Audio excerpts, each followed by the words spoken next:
Hello everyone, this video introduces the installation and use of the USB CAN software. The USB CAN software is a lithium battery detection software used to view and analyze the battery operating status. The USB CAN software is connected to the battery through the detection instrument. Let's first introduce the detection instruments. The testing instruments consist of a CAN box, a connector, a computer connection cable, a battery connection cable, and an adapter cable. Next, we install the testing instruments. First, connect the connector to the CAN 1 position of the CAN box. Then connect the battery cable to the connector. Connect the battery cable debugging CAN to the connector H point. And connect the battery cable debugging CAN L to the connector L point. Finally, connect the computer cable to the other end of the CAN box. And the debugging instrument is installed. If the battery debugging CAN port is a metal 4-core plug-in, then you also need to connect the adapter cable to the battery cable. Step 2: CAN box driver installation. The above is the driver software installation package of our CAN box. Follow the video operation steps to install it correctly. After the installation is complete, connect the CAN box to the computer and open the device manager in the computer. If the ZLG USB CAN symbol appears, it means that the CAN box driver installation is complete. Step 3: install the USB CAN software. The above is our USB CAN software installation package. Follow the video operation steps to install it correctly. After the installation is complete, a green ring icon of IBMS will appear, which is our USB CAN software. After completing the assembly of the testing instrument and the installation of the software, we can connect the battery. Next, I will introduce our company's main battery types and the connection methods of the testing instrument. The above is our company's third-generation battery pack. There is a reserved black 2-core plug-in at the battery communication port. This is the debugging port of the battery pack. It matches the wiring harness plug-in of the testing instrument and can be directly connected. This is our second-generation battery pack. There are two types of debugging interfaces. One is a black 2-core plug-in like the third-generation pack,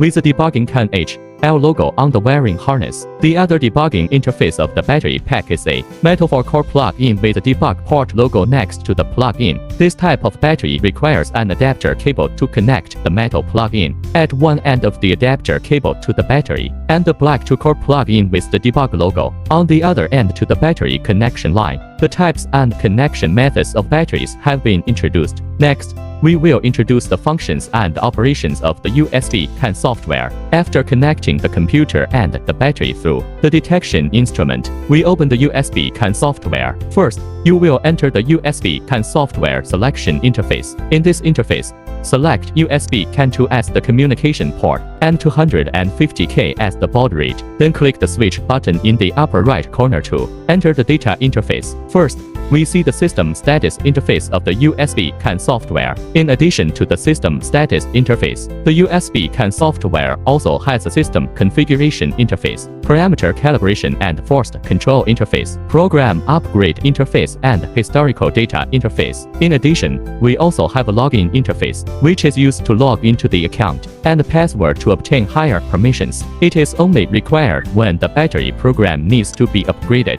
Other interface operations and browsing do not require login accounts and passwords. Next, we will introduce in detail several commonly used interface information and operations in the USB CAN software. The first commonly used one is the system information interface. At the top of this interface, we can see the total voltage, power, current, and SOH information of the battery. On the right side of the interface, we can see the battery insulation resistance information, single cell voltage and temperature extreme value information, charging information, etc. At the bottom of the interface there is a red status bar, which is the battery alarm information. There is a switch on the right side of the status bar. Click it to see more detailed information. The alarm information will only appear when the battery alarms. When the battery is in normal condition, the status bar of the alarm information will not appear. The second commonly used is the single cell information interface. In this interface, we can see the voltage and temperature of each string of batteries. The third is the historical data interface. In this interface, we can export the historical data of any time period we want. We can quickly select the most recent day, the most recent 3 days,